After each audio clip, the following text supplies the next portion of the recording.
Dans les années 20 du XXe siècle, un vent de folie se lève sur la photographie européenne. Les bâtiments photographiés par le Tchèque Funke penchent dangereusement. Il n'y a plus d'horizontale ni de verticale auquel se raccrocher dans cette photographie prise au Bauhaus par Moholy-Nagy.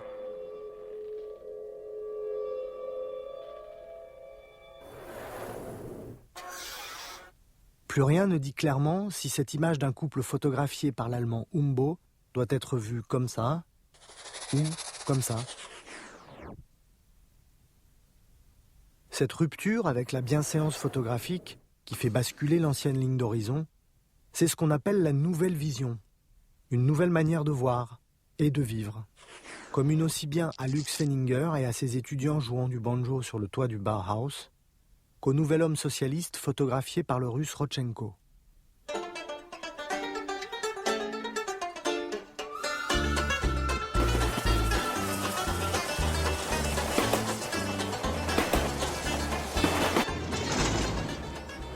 Cette nouvelle vision est celle d'un monde à la fois industriel et urbain. Un monde de la vitesse et des machines, des lignes droites des rails et des villes.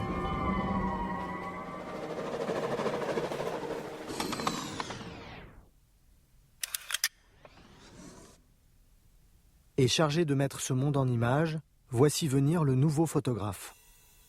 C'est le titre d'un livre publié en 1929, dans lequel le photographe allemand Werner Graf dévoile au grand public les secrets de la nouvelle photographie. Voici, explique-t-il, une photographie à l'ancienne, cadrée selon les règles de perspective des peintres de la Renaissance.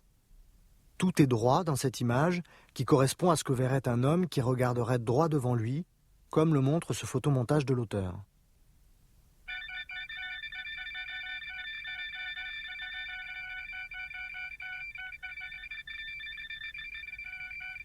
Mais ce regard, poursuit Werner Graf, ne correspond en rien à notre vision d'aujourd'hui. Car le véritable homme moderne, le piéton de la grande ville, ne regarde jamais droit devant, comme le montre ce second photomontage, mais tourne sans cesse les yeux vers le haut ou vers le bas, toujours en mouvement, toujours en oblique. D'où l'on conclut que c'est la diagonale qui est la ligne par excellence de la modernité et de ses vertiges.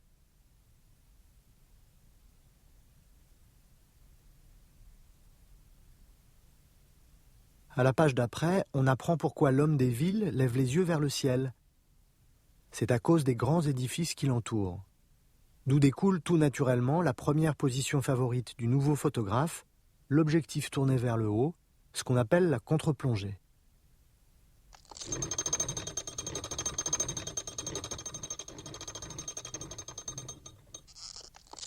Elle permet d'exalter la grandeur des choses construites. Les grandes verticales des gratte-ciel photographiées par le Danois Knud Lundberg-Holm, ou des cheminées d'usine de l'Allemand Albert Renger-Patsch, sujet de prédilection des nouveaux photographes qui ne s'intéressent en revanche que très rarement à la nature, trop désordonnée à leur goût. Une exception notable, ces pins photographiés par le russe Rodchenko.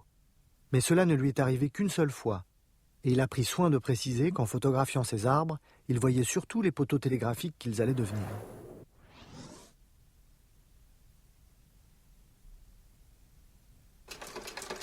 « 1929. L'homme à la caméra tourne lui aussi son objectif vers le haut dans le film du russe Dziga Vertov, un ami de Rodchenko. Mais tout de suite après, il part à l'assaut des hauteurs. La caméra en position dominante, l'objectif tourné vers le bas, c'est ce qu'on appelle la plongée.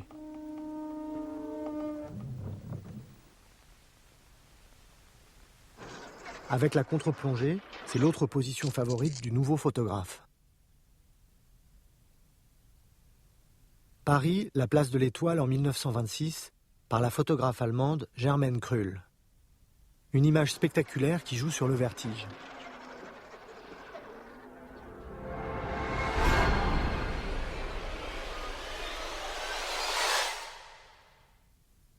Mais elle donne surtout l'impression que l'on peut maîtriser la démesure de la ville, réduite par la position du photographe à la taille d'un jouet d'enfant.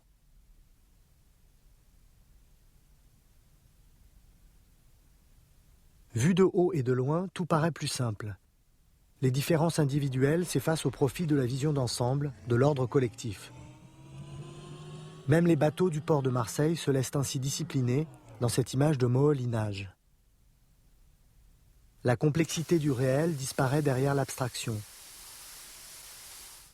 Photographiée par l'allemand Umbo, la ville de nuit, si imposante vue d'en bas, n'est plus qu'un jeu de forme et de lumière.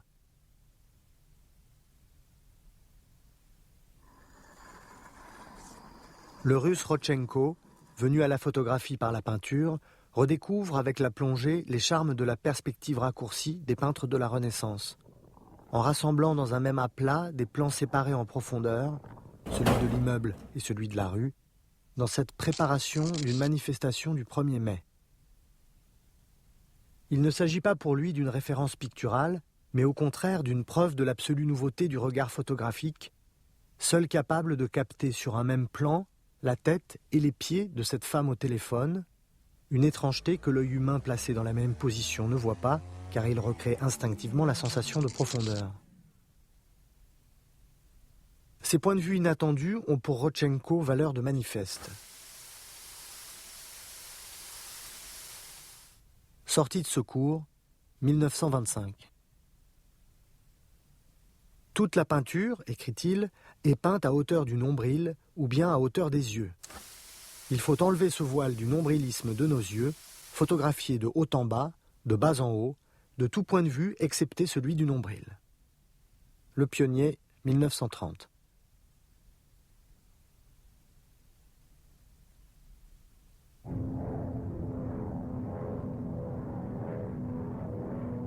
On peut aller encore plus loin, plus haut. C'est la position extrême, la parfaite verticale inspirée par la photographie aérienne qui s'est développée pendant la Grande Guerre.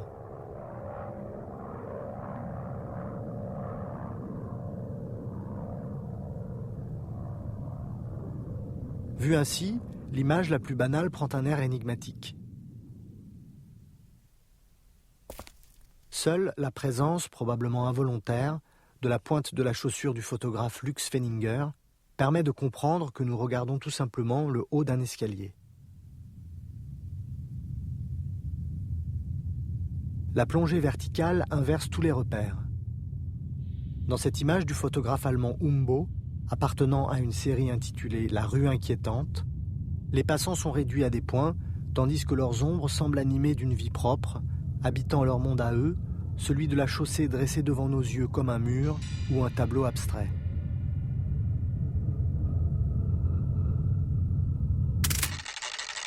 La photographie scientifique ouvre encore d'autres perspectives amusantes et inconnues de l'œil humain. Une partie de cartes comme on n'en a jamais vu. Pour réaliser cette vision à 180 degrés, Umbo s'est servi de l'objectif fisheye d'un appareil d'observation météorologique qu'il a tourné ensuite vers des sujets plus familiers, comme cette autre image montrant la Potsdamer Platz.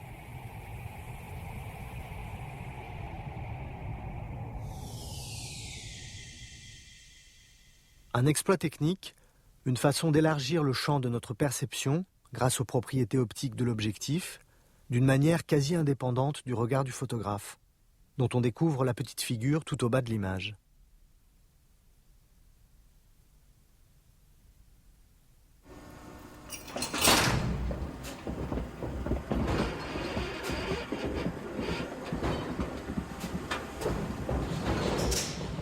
La science et la technique. La nouvelle vision célèbre l'âge de la machine, des robots et des mécaniques, la modernité en action, filmée par Ruttmann dans Berlin, Symphonie d'une grande ville. La machine n'est pas seulement photogénique, c'est un modèle à imiter. Umbo collabore à ce film et conçoit pour lui servir d'affiche ce photomontage célèbre.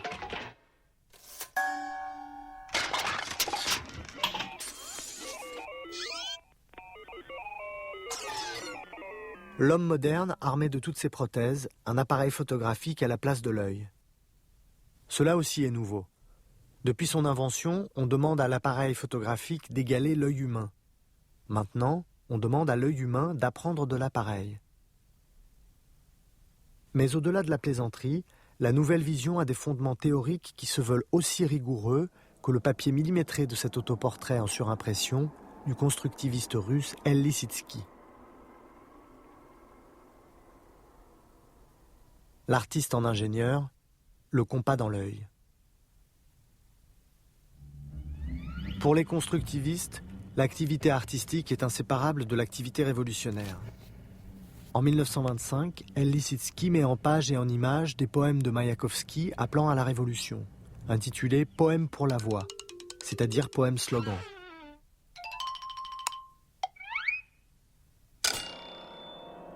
C'est un concentré d'esthétique constructiviste. Des pictogrammes réalisés mécaniquement, des aplats sans nuances, une volonté d'être violemment expressif, échappant à la figuration réaliste traditionnelle. Et par-dessus tout, le recours à la ligne droite, la ligne fonctionnelle par excellence, dont les diagonales contredisent le format de la page, de façon à traduire les dynamiques révolutionnaires du contenu.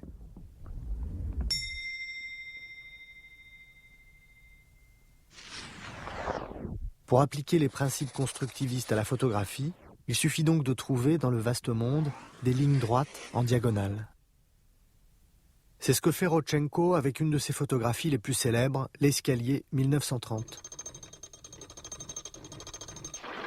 À la diagonale des marches d'un escalier s'oppose celle d'une femme portant son enfant. L'inclinaison de l'appareil crée la tension et donne à une simple passante l'allant d'une héroïne du cuirassé Potemkin. Mais le grand photographe qui est Rodchenko peut appliquer le même principe à un sujet qui n'a rien d'héroïque. Une jeune fille rêvant sur un banc. Les diagonales forcées par l'inclinaison de l'appareil déséquilibrent l'image. La jeune femme, le regard tourné vers l'extérieur, ne semble retenue dans l'image que par la trame des ombres d'une cloison en treillis. La photographie s'appelle la fille au Leica, du nom de l'appareil, quasi invisible, qu'elle tient dans ses mains. Le Leica, apparu en 1925, est à la fois petit, solide et rapide à mettre en œuvre. Rodchenko en fait son appareil de prédilection. Idéal pour cette gymnastique qu'exigent les nouveaux points de vue, il lui permet de créer des images déroutantes, parfaitement construites malgré l'horaire improvisé. Le chauffeur. Un reflet dans le phare chromé d'une voiture, le fichail du pauvre, transformé en un véritable casse-tête spatial par la simple présence d'une pipe au premier plan, celle du chauffeur probablement.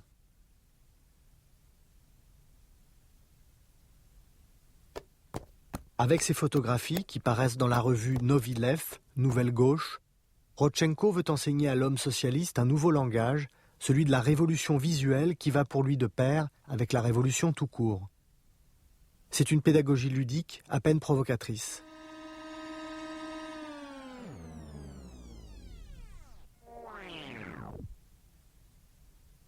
Certaines couvertures sont conçues comme des devinettes.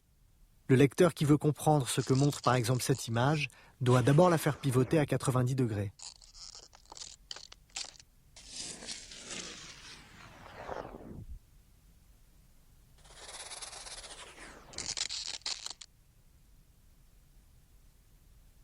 Balcon en contre-plongée vu par Rodchenko. Balcon en contre-plongée vu par Moholy-Nagy. La similitude témoigne des échanges et des convergences entre Russes et Allemands. Les balcons que Moholy-Nagy photographie à plusieurs reprises sont ceux du bâtiment des étudiants du complexe du Bauhaus de Dessau, photographié aussi par la femme de Moholy-Nagy, Lucie. C'est le centre de l'avant-garde allemande, une école d'art appliqué où l'architecture et le design règnent en maître. Aux côtés de Gropius, de Kandinsky, de Bayer, Moholy-Nagy y joue un rôle majeur. Comme Rodchenko, il est venu à la photographie par la peinture, qui figure en tête d'un ouvrage publié au Bauhaus en 1925, Peinture, photographie, film. Un condensé de ses principes théoriques dont les orientations rejoignent celles des constructivistes russes. À une différence près, la formulation est totalement apolitique. On ne dit plus dynamique révolutionnaire, mais dynamique de la grande ville. C'est le titre d'un scénario de film jamais tourné, mais soigneusement mis en page et publié dans le livre. Le mot qui revient le plus souvent, c'est tempo, rythme. Tension des lignes droites, les lignes du fonctionnalisme et de la modernité, du tracé des rues et du trajet des machines. La dynamique de moholinage appliquée à la photographie. C'est essentiellement un travail sur la composition visant à créer une tension entre le rectangle du cadre de l'image et les diagonales qui la structurent. Rails, ombres, mouvements des personnages. L'avenue est déserte.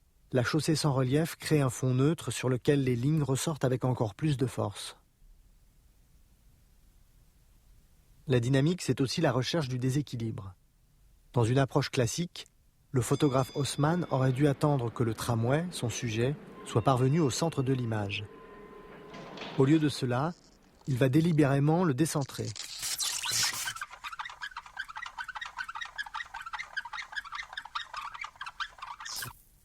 Le tramway, pris alors qu'il est tout juste entré dans le champ, a devant lui un grand espace vide dans lequel se projette le mouvement à venir. Le vide devient un élément de la composition. Dans cette photographie de la série La rue inquiétante d'Umbo, passée lui aussi par le Bauhaus, le vide occupe la moitié de l'image. Tandis que dans cette autre photographie, il s'installe au centre, repoussant dans les coins les humains et leurs ombres, les passants et le balayeur, chacun dans son monde, séparés par la chaussée et la diagonale du trottoir. Tailler dans le vif est une autre façon de bousculer les anciens repères. Un nu de Raoul Haussmann, 1927. Le corps est coupé par les bords du cadre, comme s'il avait trop d'énergie pour un simple rectangle. La coupure déréalise la pose et met en valeur le jeu quasi abstrait des formes, où le bras et la cuisse dessinent une nouvelle variante de la diagonale constructiviste.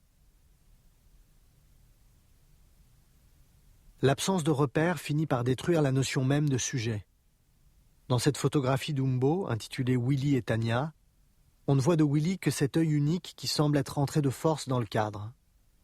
Mais rien ne permet de comprendre le véritable sens de ce rapprochement troublant, de l'œil ouvert et de l'œil clos, que chacun reste libre d'interpréter à sa guise. L'image ne cherche plus à raconter, elle ne veut littéralement plus rien dire. La fragmentation fait voler en éclats la cohérence de l'individu et du monde. La seule réalité qui reste est celle de la page et de l'œil du photographe capable de recoller les morceaux. Raoul Haussmann, photomontage 1925.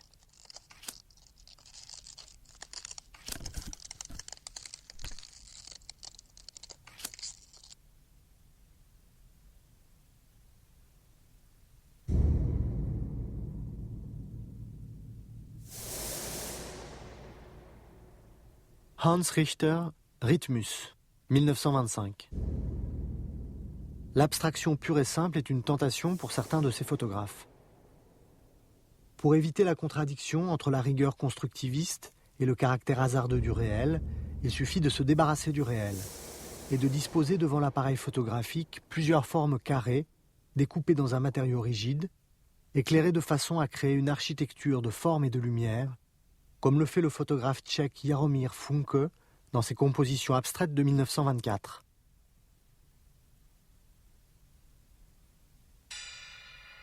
Une autre abstraction d'un autre photographe tchèque, Jaroslav Rossler. Mais ici, il ne s'agit pas de papier découpé. Le triangle de lumière est celui d'un vasistas carré dans un couloir d'immeuble, coupé en diagonale par le mur du premier plan que le photographe a soigneusement cadré au bord droit de l'image.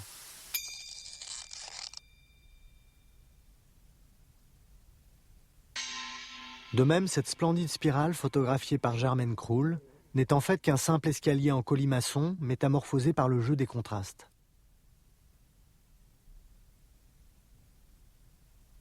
Ce pouvoir de la lumière, Moholy-Nagy l'a expérimenté dès le début des années 20 avec ses photogrammes, qui, comme les rayogrammes de Man Ray, sont des empreintes négatives d'objets posés directement sur la surface sensible. C'est une photographie à l'état brut, une pure écriture lumineuse, dit Moholy-Nagy, libérée de toute fonction descriptive. Raoul Haussmann donne sa propre version du phénomène, en photographiant la lumière du soleil qui passe à travers le siège ajouré d'une chaise. Mais en regardant attentivement, on remarque sous la chaise un rectangle incongru. Il y a un truc. Le véritable motif projeté sur le plancher est bien plus terne. Haussmann l'amplifie en glissant sous la chaise une feuille rigide d'un matériau réfléchissant.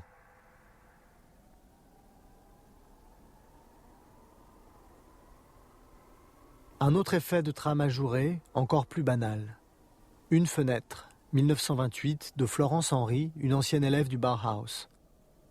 Un jeu minimaliste de forme et de lumière, le dépouillement formel comme un moyen de se protéger du spectacle de la grande ville moderne, de son chaos et de sa confusion.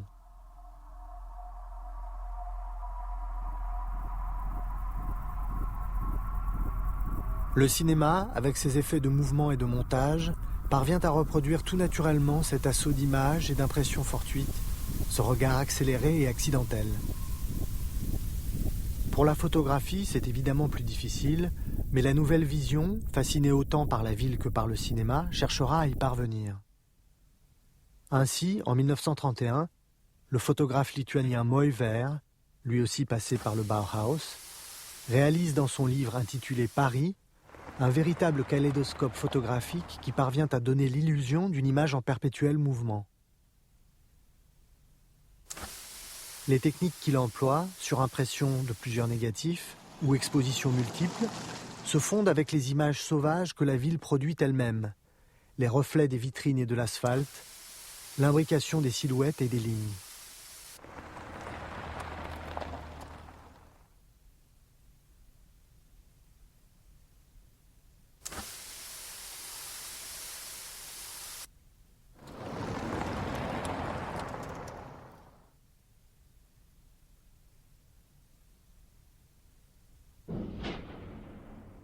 Le photomontage est une autre façon de rivaliser avec le cinéma.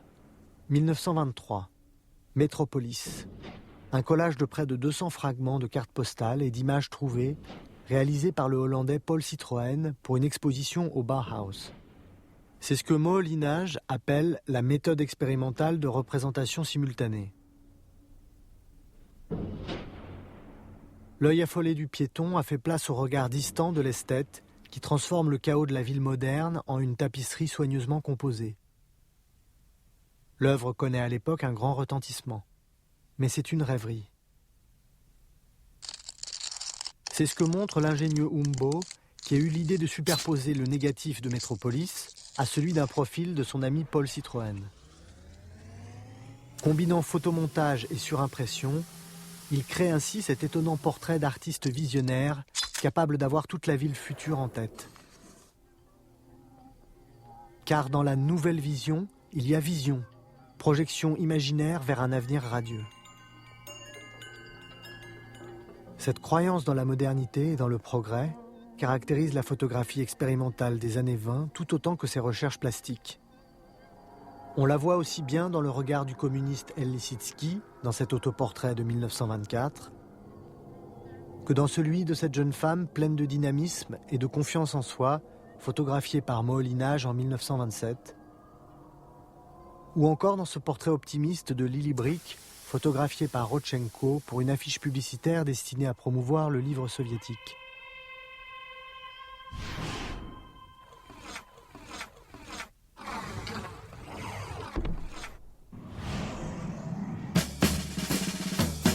Mais cet optimisme ne résistera pas aux crises économiques et politiques de la fin des années 20.